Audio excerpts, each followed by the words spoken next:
今回の動画では前回に続いてフォートナイトのポピープレイタイム公式クリエイティブマップから発見された資料をもとにポピープレイタイムの物語をさらに深く掘り下げていきます。物語がいよいよ終盤へと進む今、ここに来てステラとポピーの意外なつながりが浮かび上がりました。そこから明らかになったのはあまりにも切なく悲しいストーリーです。すべては伏線であり、そしてすべてが真実だった。その謎を解くきっかけとなったのは2枚の資料でした。エリオットのインタビュー。エリオット・ルートヴィヒについて分かっている情報は VHS や音声データなど断片的な記録だけに限られています。そのため彼の人物像を知ることは非常に貴重です。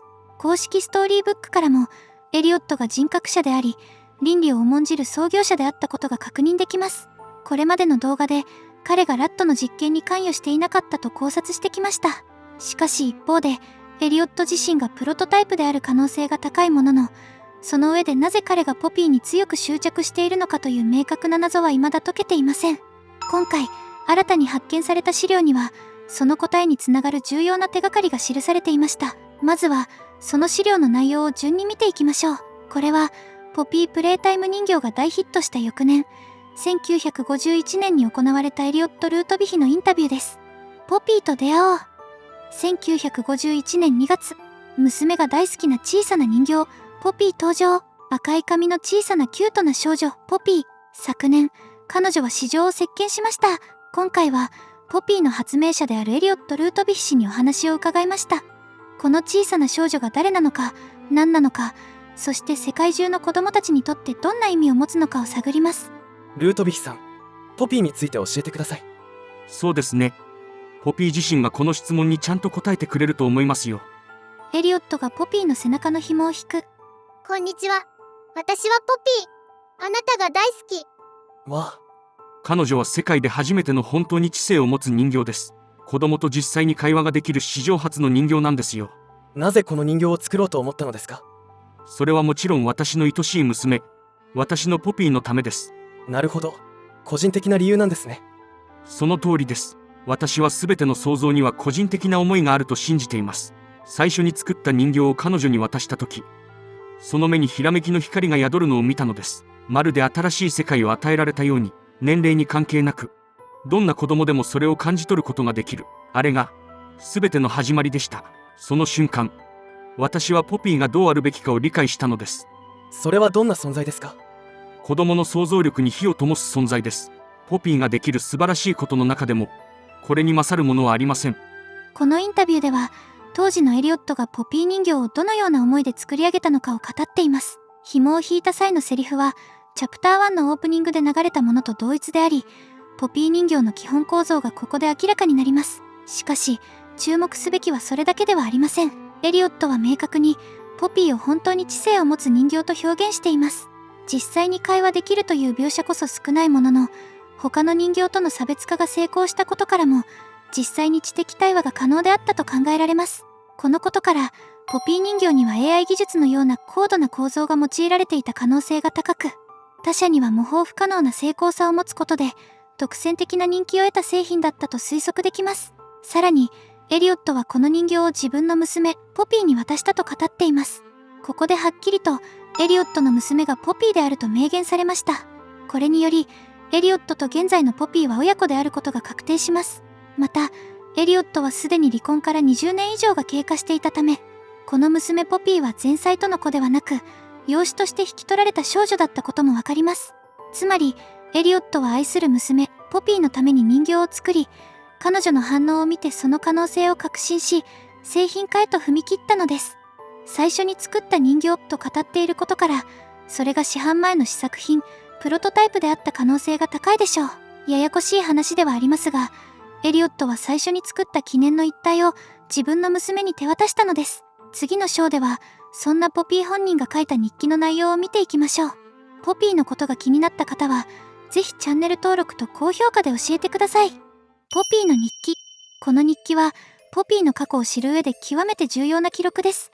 ここにはまだ幼かった彼女の純粋な心と向上への思いがそのまま残されています。まずはその日記の日本語翻訳を紹介します。親愛なる日記へ。1960年3月7日。ねえ日記。私が大人になってもこの場所のことをまだ好きでいられると思う？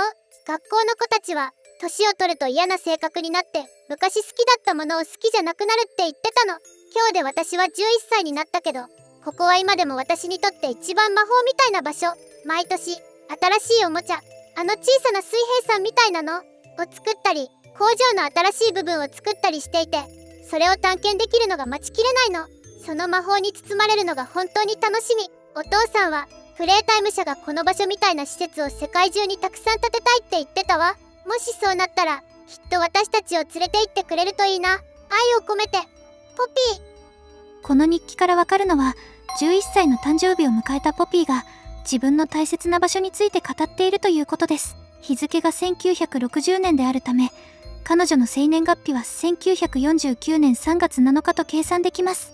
先ほどのエリオットのインタビューが1951年であることを踏まえると、エリオットがポピーに人形を渡したのは彼女がまだ1歳にも満たない時期であったと推測されます。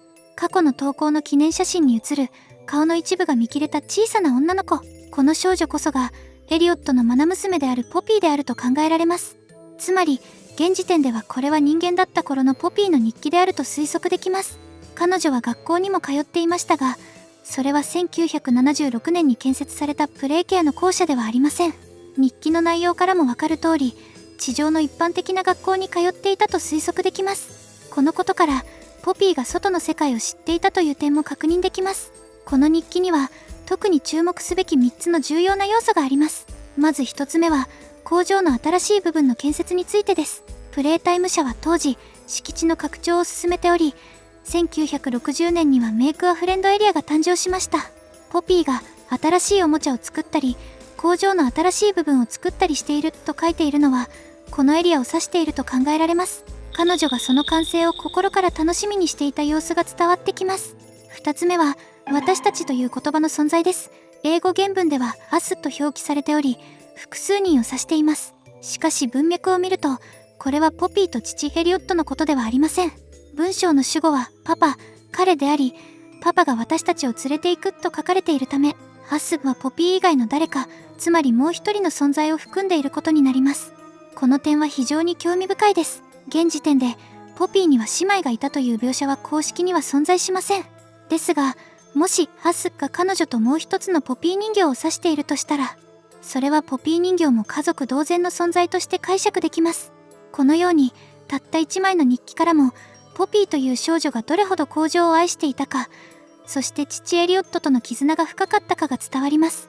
しかし同時にこの幸福な記録はやがて訪れる悲劇の序章でもあったのです。ステラ、そして最後に注目すべき重要な点はポピー自身の言葉にあります。私が大人になってもこの場所のことをまだ好きでいられると思う。学校の子たちは年を取ると嫌な性格になって昔好きだったものを好きじゃなくなるって言ってたの。今日で私は11歳になったけど、ここは今でも私にとって一番魔法みたいな場所。その魔法に包まれるのが本当に楽しみ。この言葉、どこかで聞き覚えがありませんか？そうです。ステラです。ステラもまた VHS の中で同じような感情を語っています。チャプター1ではこう語っていました。Playing with toys when I was young was so magical. I could go straight from my bedroom floor to anywhere in the world. It was such a great feeling. And it's weird, because adults are just kids, but older. さらにチャプター3ではより深い感情が現れています。It's a truly magical place. I felt right at home from the second I entered. You open that door the first time and you just know. You're never going to leave. Kind of like finding a home as a child and always thinking of it when you want to feel comforted. ステラはすでに大人の女性ですが、彼女の言葉には11歳のポピーの日記と同じ響きが感じられます。大人になることへの不安、魔法のような場所、子供の頃に感じた懐かしさ、これらはまるで2人の心が同じ記憶を共有しているかのようです。しかし、ここで一つの違和感が生まれます。人間時代のポピーと大人のステラは別人であり、名前も異なる。それなのに、どうして2人の言葉がここまで重なっているのでしょうか。これまでの考察では、ポピー人形の中にステラの意識が入っていると考えてきました。つまり、見た目はポピーでも中身はステラ。そのため、私たちが知るポピーはステラの魂を宿した存在だという仮説です。ですが、まだポピー人形に移る前、人間として生きていた頃のステラが、なぜポピーと同じ感性、同じ言葉を語っているのか。ここに物語の核心へとつながる重大な謎が潜んでいます。すべてがつながる。これらの資料から見えてくるのは、ステラという人物の物語です。むしろ、ポピープレイタイムそのものが、ステラを中心に描かれた物語だと言えるでしょう。彼女は物語の裏の主人公であり、例えるなら、東京リベンジャーズにおけるマイキーのような存在です。では、なぜステラが物語の中心に位置づけられるのでしょうか。ここから、その理由を徹底的に考察していきます。まず、エリオットはインタビューの中で、ポピー人形を作った理由を、愛する娘、ポピーのためと語っていました。これは、最近公開されたアダムの創造のイラストの説明文にも共通しており、そこには、彼が行うことすべては、ポピーのためです、と明記されています。この言葉から、エリオットの意志や愛情が、そのままプロトタイプに受け継がれていることがわかります。つまり、ポピーを思う父の心は、後に創造者としての執念へと変化していったのです。また、11歳のポピーが日記に綴った大人になることへの不安や、工場を魔法のような場所と呼ぶ描写は、ステラが VHS で語った子供の頃の懐かしさと見事に重なります。これは単なる偶然ではなく、意図的に構成された物語上の連結であり、二人の間に深い関係性があることを示すものだと考えられます。物語が大きく動き始めたのは、1960年代に起こった不幸な家族の死です。ここで言う家族とは誰を指すのでしょうか。エリオットにはかつて妻がいましたが、30年前に離婚しています。その元妻の訃報をこの場面でわざわざ語るのは不自然です。したがって、ここで語られる家族とは、ポピーのことで間違いないと考えられます。では、ポピーはどのようにして命を落としたのか。日記の中で彼女はこう書いていました。工場の新しい部分を作ったりしていて、それを探検できるのが待ちきれないの。この新しい部分とは、時系列的に1960年に完成したメイクアフレンドエリアを指しています。つまり、ポピーはこのエリアで事故に遭った可能性が高いのです。死因として最も有力なのは、上部のキャットウォークからの落下事故です。PW も指摘していましたね。あの通路がどうやって安全検査に合格したのか全くわからない。多くのプレイヤーが一度は足を踏み外し、落下したであろうあの不安定な通路です。さらに、エリア内の手すりには古びて交換された痕跡が見られます。これも、過去に落下事故が発生していたことを示す小さな証拠と考えられます。プレイタイム社の内部状況については、ソーヤー博士がはっきりと語っています。Safety protocols are being abandoned. これは、チャプター4で登場したジャックのシーンとも重なります。また、ポピー人形と同時期に発売された同意灯という粘土製のおもちゃが存在します。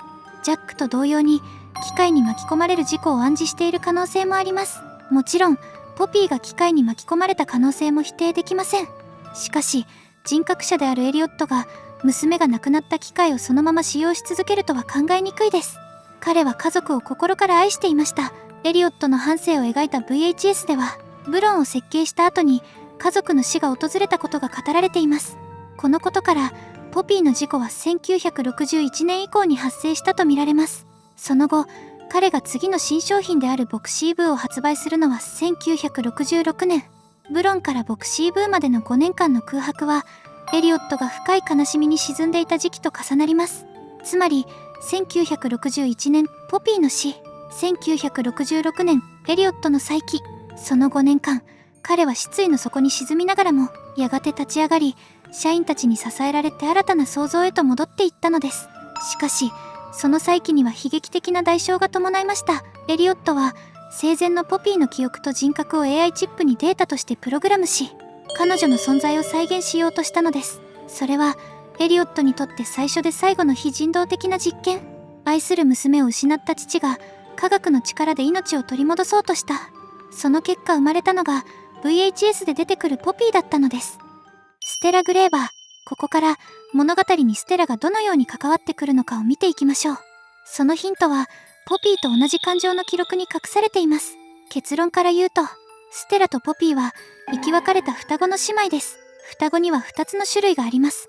一卵性双生児は1つの卵子が分かれて生まれるため、遺伝子は 100% 同じ。性別や容姿、性格までよく似た2人が誕生します。1人の人間が2人に分かれるような感じです。一方の二卵性双生児は別々の卵子から生まれるため、遺伝子の一致率はおよそ 50%。性別や性格が異なることもあり、いわば兄弟姉妹が同時に生まれるような関係です。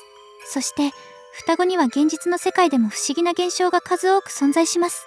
離れた場所にいても同じ夢を見たり、同じタイミングで体調を崩したり、まるで心が一つでつながっているかのような出来事が実際に報告されています。もしステラとポピーが本当に双子であるなら、二人の間に感じられる感情の共鳴や記憶の重なりも単なる偶然とは言い切れません。このことからステラとポピーは一卵性の双子であり、そのうちのポピーだけがエリオットに引き取られたと考えられます。ポピーが生まれたのは1949年。時代は第二次世界大戦の終戦直後で、ヨーロッパ各地では数百万人規模の戦災孤児が記録されていました。混乱の最中で出生記録の喪失や孤児院の運営体制の崩壊が相次ぎ、双子であっても正確な記録が残らず、別々の家庭や国に引き取られることも珍しくありませんでした。これはエリオットの姓であるルートヴィヒがドイツ系であることにも関係しているでしょう。アメリカで活動していた彼が同郷の血を引く孤児を養子に迎えた背景があったとしても不自然ではありません。そしてこの仮説を補強する興味深い事実があります。ポピーとステラの声を担当しているノラ・クロップ氏は X でこう語っています。ステラのキャラクターについてチームからヨーロッパ風のアクセントにしてほしいと提案されたので、オランダ語のアクセントを使いました。私はネイティブのオランダ語話者ですが、普段そのアクセントを使う機会はほとんどないんです。プレイタイム社はアメリカの企業です。にもかかわらず、なぜモブはヨーロッパなまりを指定したのか。それは、ステラとポピーが同じルーツを持つ双子であるという伏線を、開発チームが音声面で暗示していたからだと考えられます。さらに、もう一つ見逃せない点があります。世界共通で、ポピーとステラの声優が同一人物であるという事実です。これは単なる制作上の都合ではなく、二人が同じ魂を共有する存在であることを示す象徴的な演出なのかもしれません。その後、成長したステラは、まるで運命に導かれたかのようにプレイタイム社に入社します。もし双子説が正しいなら、プレイケアが建設された1976年当時、ステラは27歳前後であり、時系列的にも完全な整合性が取れます。この年齢設定によって、子供の頃に見た工場の風景を大人になってから懐かしむ。ステラの VHS で語られる懐かしさの記憶が現実味を帯びてくるのです。実際には見ていないはずの光景を懐かしむように語るのは、双子として生まれたポピーの記憶の残響をステラが無意識に感じ取っていたからなのかもしれません。そして、この関係性を裏付けるもう一つの証拠がゲーム内にも存在します。チャプター1でステラの VHS が発見される場所。それは、ポピーが亡くなったメイクアフレンドエリアです。この場所を訪れた際に流れる BGM のタイトルは、ディープスリープ。この曲名は、ポピーの死について、深い眠りにつくこと、どこかで彼女とステラのつながりを暗示しているようにも思えます。さらに、チャプター3のサブタイトルが同じく、ディープスリープであることからも、その舞台がプレイケアであり、ステラの管轄する施設であることがわかります。このことは、物語そのものがステラと深く結びついていることを明確に示しています。生まれ変わり説。ステラは、ポピーの生まれ変わりである可能性も考えられます。もしポピーが亡くなった後にステラとして生まれ変わったのだとすれば、ステラが語る懐かしさや魔法のような感覚は、前世の記憶の断片であるとも解釈できます。さらに、グレーバーという姓には、土を掘る人という意味があり、そこから墓場から蘇るものという象徴的なイメージを連想することもできます。しかし、この説には年齢の矛盾があります。もしステラがポピーの生まれ変わりであった場合、エリオットがプレイケアを任せようと感じた時点で、彼女はまだ18歳前後。個性の強いプレイタイム社の社員たちを統率し、責任あるポジションを任されるのは現実的に不自然です。完全に否定はできませんが、根拠としては弱いと言わざるを得ません。そしてここにも、モブが仕掛けた巧妙な罠が存在します。ポピーの日記には、私たちという言葉が登場し、一見すると姉妹の存在を匂わせています。しかし、文脈を読み解くと、エリオットが娘として語っているのは、ポピーただ一人。つまり、この私たちとは、彼女が家族同然に扱っていた人形のことを指していたと考えられます。また、家族写真でも、エリオットの娘が一人であることが明確に示されています。これにより、物語の表層では一度、双子説、姉妹説が意図的に否定されているように見えるのです。しかし、ここがまさに、モブの仕掛けたトリックです。プレイヤーに双子説を否定させ、その後、生まれ変わり説を想起させることで、より深いミスリードを生み出しているようにも感じられます。確かに生まれ変わり説は物語的に美しく感動的です。けれども作中でそれを支える明確な根拠は存在せず、また魂の転生という設定はモブが好む現実的な物語構成とは少し距離があります。アメリカで女性の管理職登用が進んだのは1980年代以降のことであり、当時18から20歳のステラが30歳前後のキャリアウーマン世代を押しのけて管理職的地位につくのは現実的に困難です。この点からも生まれ変わり説は物語的ロマンとしては美しいですが、構造上の説得力に欠けると言えるでしょう。それに対し双子説には依然として多くの要素が整合します。ポピーとステラが血のつながりを持つ姉妹だったとすれば、感情の共鳴や記憶の重なりも自然に説明がつきます。つまりこの時点でポピーとステラは双子である可能性が最も高い。現状ではこれが最有力説と言えるでしょう。タイトルポピープレイタイムの本当の意味では、序盤で紹介したポピーの日記は本当に11歳の人間のポピーが書いていたのでしょうか。エリオットがポピーに人形を渡した時期を考えると、ポピーはまだ1歳前後だったとわかります。言葉もおぼつかないその年齢で果たして会話ができる人形を渡す必要があったのでしょうか。エリオットはインタビューの中でポピーができる素晴らしいことの中でもこれに勝るものはないと語っています。これは単に会話ができることを指しているのではなく、子供のそばで寄り添い続ける存在としての意図を示していると考えられます。公式ストーリーブックにも次のような一文があります。ポピーがいれば他に何もいらない。特に子供との時間を取れない忙しい親たちにポピーは本当によく売れた。このことからもポピー人形は子供の話し相手であり、心の支えとなる存在だったことがわかります。つまりポピーは子供に寄り添うために作られた人形だったのです。エリオットにとってのポピーとは娘のためのおもちゃであると同時に娘の人生を共に歩む存在でした。プレイタイム社のキャッチコピーである今何の時間？プレイタイムには単に遊びの時間という意味だけでなく、今この瞬間を生きる人生を楽しむという願いが込められています。この解釈については過去の動画でも詳しく考察しました。プレイタイムという言葉は遊びの時間ではなく人生そのものを楽しむための時間を意味してます。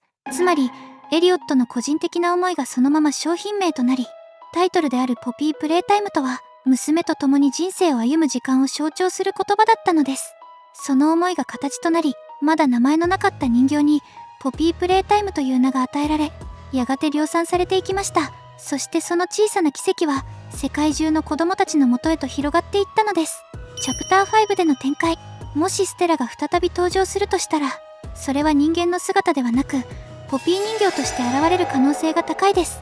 現在の工場はもはや生身の人間では生きられない環境にあります。そのためステラが登場するならば何らかの実験体としての姿であるはずです。彼女が敵となるのか、味方としてプレイヤーに手を差し伸べるのか、それはまだわかりません。けれども、もしポピーとステラが双子であるなら、きっと二人はお互いを救おうとする存在なのかもしれません。皆さんはどう感じましたか？ここに来て、長年張られてきた伏線が少しずつ回収され始めているように思えます。現在、他の資料からも同様の関連が確認されており、情報がまさに渋滞している状態です。それでも、一つ一つを丁寧に整理しながら、この先に待つ真実の形を追いかけていきたいと思います。